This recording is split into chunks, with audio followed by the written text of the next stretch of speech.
Deus. Abra sua Bíblia comigo no Evangelho do Senhor Jesus segundo escreveu Marcos, o capítulo de número 6. Evangelho do Senhor Jesus segundo escreveu Marcos, capítulo de número 6. E o Evangelho do nosso Senhor Jesus segundo escreveu o apóstolo do amor, o apóstolo João, também no capítulo de número 6. Marcos 6, João 6. Marcos capítulo 6, versículo de número 48, diz assim: E vendo-os em dificuldade a remar, porque o vento lhe era contrário, por volta da quarta vigília da noite, veio ter com eles andando sobre o mar, e queria tomar-lhe a dianteira. Versículo 49. Eles, porém, vendo-o andar sobre o mar, pensaram tratar-se de um fantasma e gritaram. Só tinha homem nesse barco, imagina se tivesse mulher. João capítulo 6, verso de número 20. Mas Jesus lhe disse: Sou eu, não temas. Repita comigo: sou eu, não temas.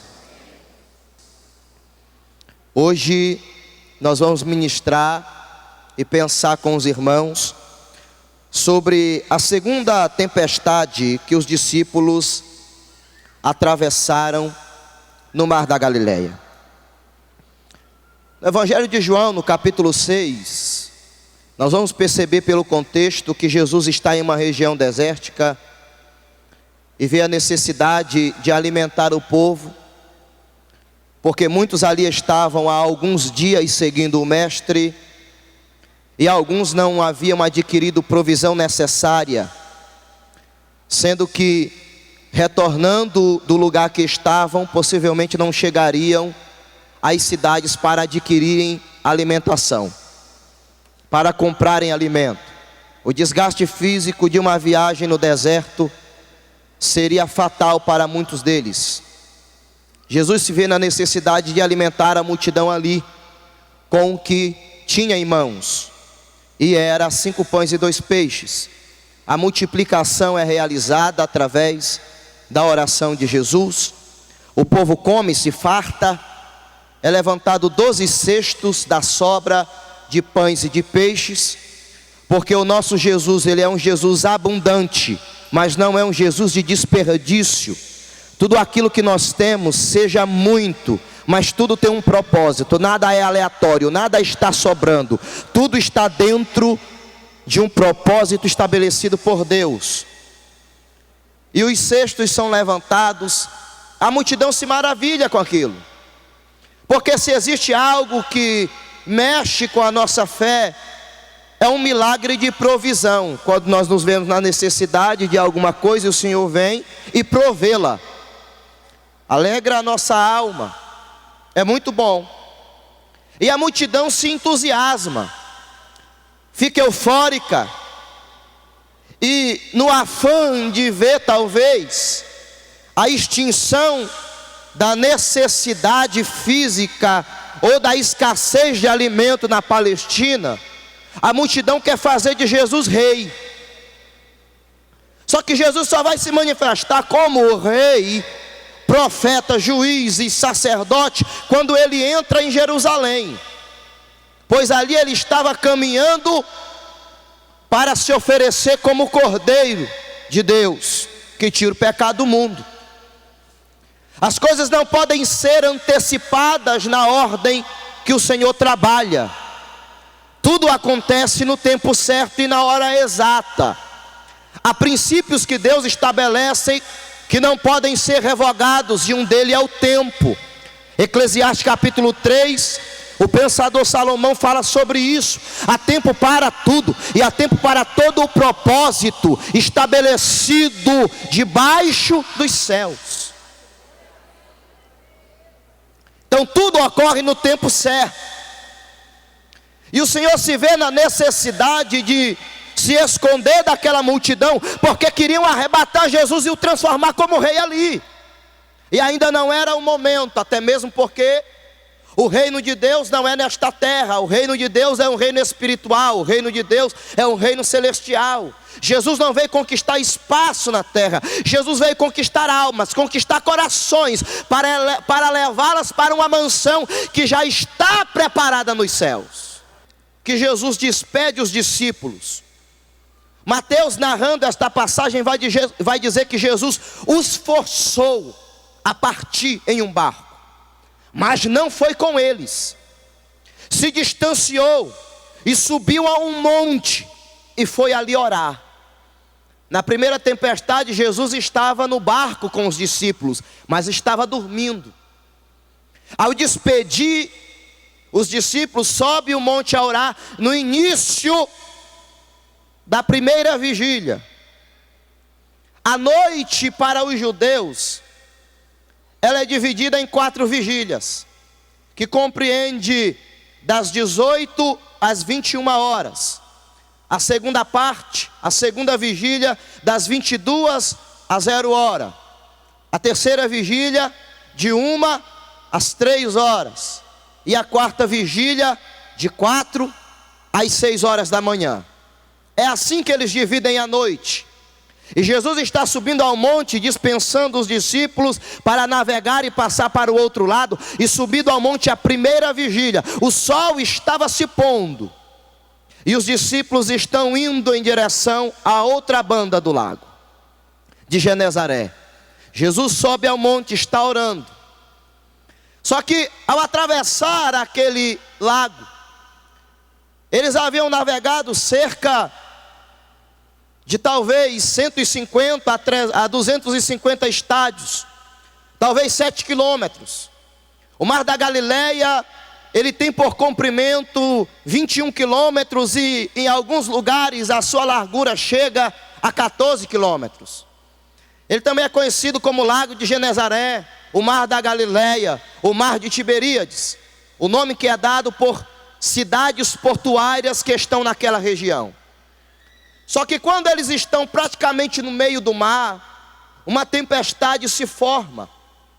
Porque no lado oriental, as montanhas de Golã, do outro lado estão as montanhas da Galileia.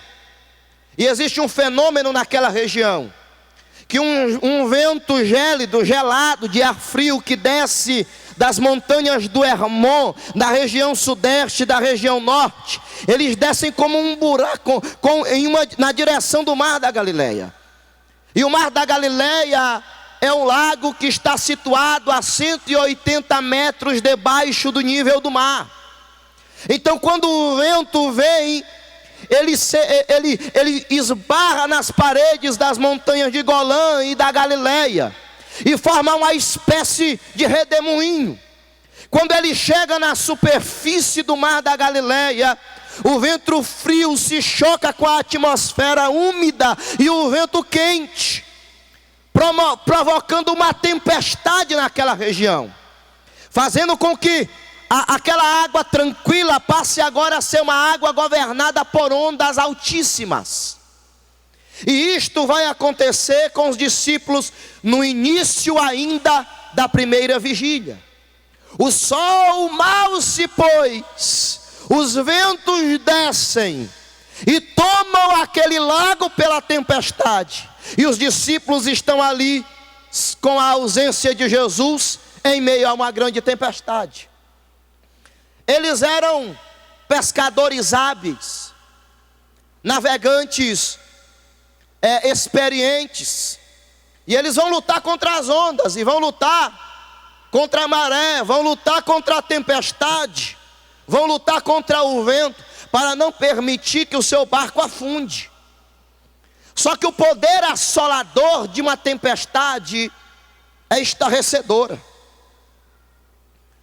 A tempestade, quando ela vem devastando tudo e todos. A tempestade, quando vem, ela vem tirando coisas de um lugar e lançando para outro lugar. E a ausência de Jesus do barco aqui está fazendo uma falta no coração dos discípulos. No ano de 2009, uma tempestade surge na região da Ásia. E ela alcança a costa em forma de tsunami. Acredito que no mês de setembro de 2004, alguns acompanharam nos noticiários o quão terrível foi a visita de um tsunami no litoral asiático. Cerca de 200 mil pessoas morreram. Acredito que em 2005, um ano depois, por volta do mês de dezembro, uma tempestade se forma na região do Golfo México e desce na região dos Estados Unidos, assolando uma cidade chamada Nova Orleans. Devastou prédios, matou pessoas, devastou negócios, levou pessoas à falências, levou famílias a luto. Pais perderam filhos, esposas perderam maridos. Alguns historiadores dizem que o poder de uma tempestade, ela se torna maior do que o poder de guerra. Porque na guerra da Síria, que durou 5 anos, foram cerca de 120 mil pessoas mortas. E nós nos pasmamos diante disso. 200 mil pessoas foram mortas através de um tsunami, gerado em poucas horas. A tempestade, quando vem, assola casamento. A tempestade, quando vem, assola filhos. A tempestade, quando vem, assola ministérios. A tempestade, quando vem, assola muitas vezes a fé de muitos crentes. E o pior de tudo é que, apesar de os discípulos estarem no meio de um turbilhão de tempestade, eles estão lutando durante uma noite toda. E a Bíblia diz que por volta da 4ª vigília da noite, Jesus está vindo ao encontro dos discípulos. Porque pelo Evangelho de Marcos, nós percebemos que Jesus observa e vê que os discípulos estão sendo assolapados pelas ondas. O barco não suportaria muito tempo, viria a naufragar. Nós temos aí uma longa e duradoura noite de tempestade. Os discípulos estão exaustos. E o que mais causa pânico é remar, remar, remar. E não sair do lugar. Por quê? Porque o vento era contrário. Parece que tem momentos na nossa vida que não passa. Parece que tem problemas que insistem em nos lançar no mesmo lugar e machucar a nossa alma, e confrontar a nossa fé, e tentar diminuir a nossa perseverança, e tentar diminuir e minar a nossa esperança em Deus. Parece que tem problemas que você rema e não consegue a solução. Isso vai causando um desgaste, vai causando um cansaço, vai causando uma fadiga de você tentar e não ver resultado. Junto com essa fadiga vem um sentimento de desânimo e de impotência. Não se engane, tem tempestade que nos leva aos nossos limites. Eu estou pregando para alguém aqui que está já no limite com a tempestade na sua vida. Jesus observa lá de cima e está vendo tudo. Parece até insensível da parte de Jesus ver os seus filhos uma noite toda atravessando a tempestade e não fazer nada. Parece até, irmãos, desumano ver a adversidade e a demora com a qual Jesus decide ir ter com os discípulos. Eram mais de 10 horas de luta contra o mar, contra a tempestade, contra as ondas. Entenda uma coisa: Jesus nunca se atrasa, Ele chega na hora certa. Entenda que o teu tempo não é o tempo de Deus, a tua hora não é a hora de Deus, o teu modo não é o modo de Deus. Para você está demorando, para você está abandonado, para você está acontecendo as coisas e o Senhor não está dando a mínima. Para o Senhor Jesus, Ele está observando a tua vida e está dizendo: já está chegando a hora de eu chegar lá. O choro pode durar uma noite, mas a alegria vem ao amanhecer. Não te preocupa não, a tempestade está durando uma noite toda, mas o sol já está raiando no horizonte, e ele é um sinal de que Jesus já está vindo ao teu encontro.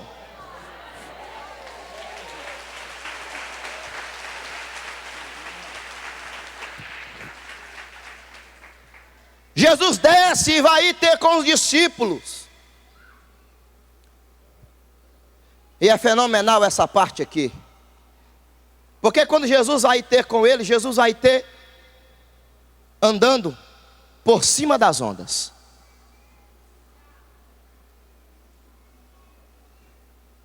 Entenda que a maior ameaça para os discípulos naquele dado momento eram as ondas que enchiam o barco de água. Entenda o poder assolador que uma tempestade tem de causar estragos na vida de alguém que esteja no seu curso. Entenda um problema quase insolúvel que se instalou na sua vida. Entenda uma crise que está fazendo a tua família naufragar, que está deixando você desestabilizado socialmente, espiritualmente, ministerialmente, financeiramente.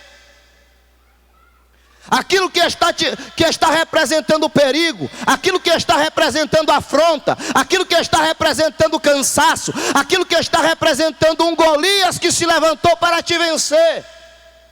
Só que no horizonte a visão é de a silhueta de alguém que está vindo e se aproximando. E quem era? Jesus. E como ele vem? Pisando. Por cima do quê? Das ondas.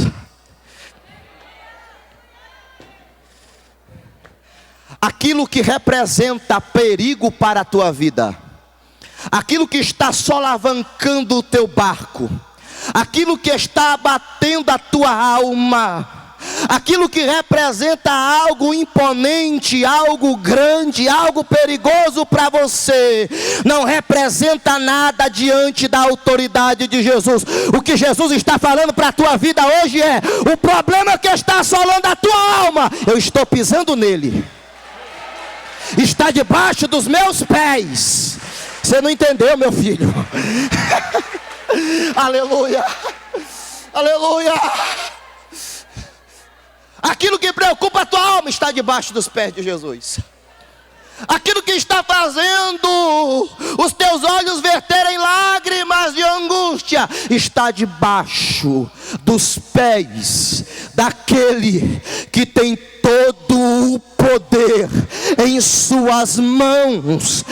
Ele mesmo bradou e disse: todo o poder me é dado nos céus e na terra. 1,80 m vindo, andando por cima das águas. E eles se apavoram. Porque eles olham para Jesus e vê um fantasma.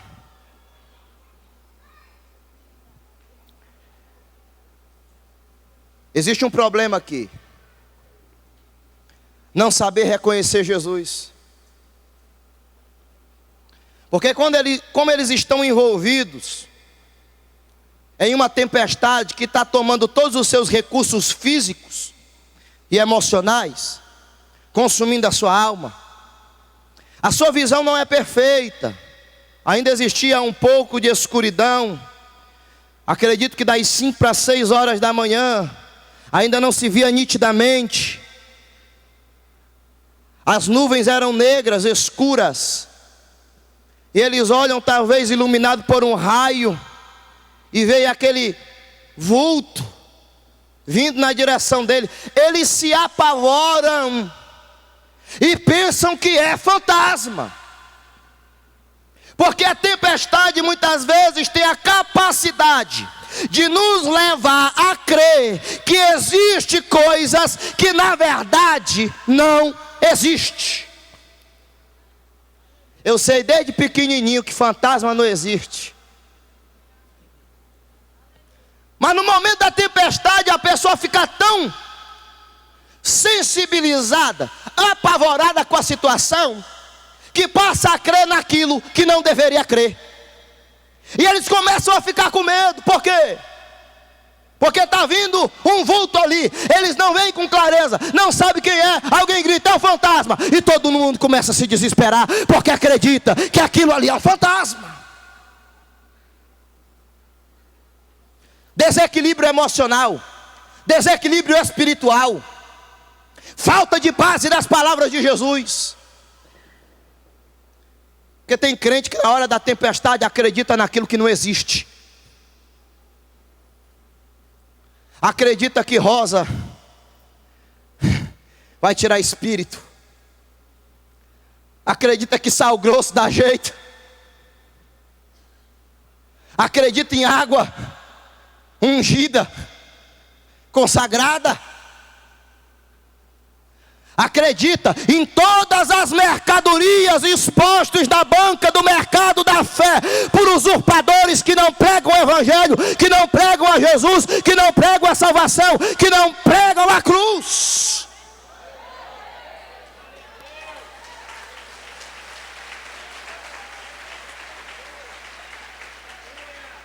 E no afã de alguns saírem de um aperto financeiro, de um problema familiar, de uma crise conjugal, de uma crise existencial, correm para estes mercados e passam a acreditar naquilo que não existe.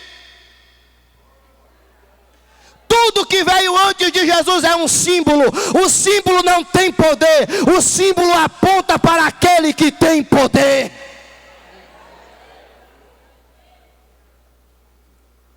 E Jesus está vindo. Eles se espantam. Jesus se aproxima. Perceba a diferença aqui. Estou caminhando para a conclusão. Qual? Entre a primeira e a segunda tempestade. Na primeira tempestade, quando acordam Jesus, Jesus se levanta repreendendo o quê? O mar, as ondas e o vento. Nesta hora, quando Jesus é visivelmente percebido, Jesus não repreende onda, não repreende vento, não repreende tempestade. Ele fala com os discípulos. Por quê? Porque mais importante do que repreender a tempestade que te assola é ouvir a voz do Deus que você serve. E ele diz: sou eu, não temas. Jesus está identificando algo aqui. A maior tempestade não era aquela que se instalara no mar da Galileia.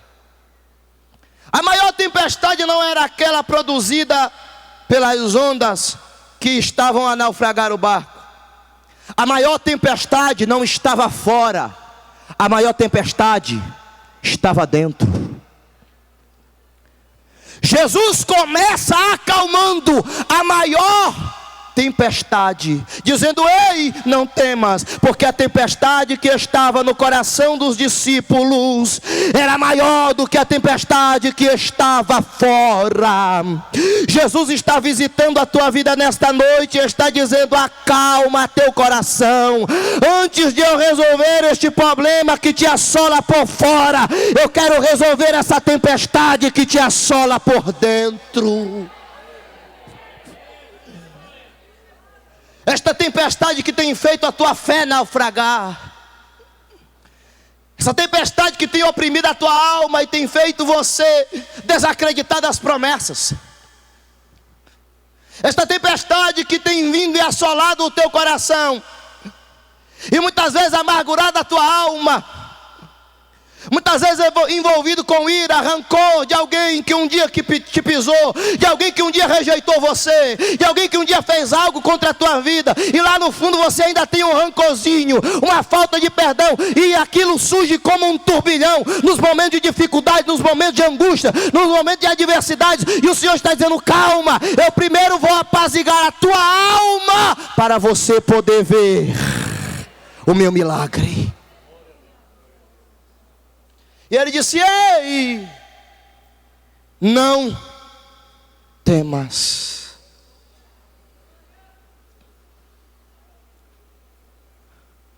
Não temas. Jesus ainda não está no barco, mas ele ainda continua no controle de todas as coisas. Não temas. Você ainda não viu a tempestade cessar, mas o fato de você ter ouvido a voz de Jesus já é o suficiente para você entender que Ele vai acalmar esta tempestade. Não temas, não joga tudo para o ar, não se desespera, não se precipita, não toma decisões antes de consultar Ele. Espera primeiro as águas turbulentas da tua alma se aquietarem. E a voz dele vem acalmando a tempestade interior.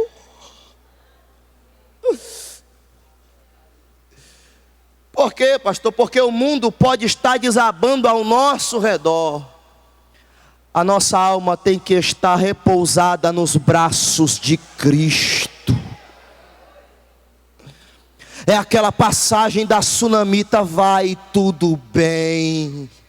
Eu sei em quem eu tenho crido. A minha visão ainda não foi turbada, a minha fé não foi manipulada. É a reação de Jó. As pessoas viam a ação de Satanás contra Jó, tomando o seu rebanho, tomando os seus bens, mirando a sua fortuna, matando os seus filhos. Mas a reação de Jó é surpreendente. É a reação de alguém que ainda tem paz na sua alma. É a reação de alguém que ainda não teve a sua fé manipulada. Ele diz: o Senhor me deu e o Senhor tomou. Ele está dizendo: eu não estou vendo a ação do diabo, eu estou vendo a ação permissiva de Deus através de Satanás para provar a minha fé. Satanás não tem parte comigo, com a minha família, com os meus negócios. O meu compromisso é com Deus. Nós não estamos sujeitos ao toque de atabaque. Nós não estamos sujeitos a trabalhos de encruzilhada.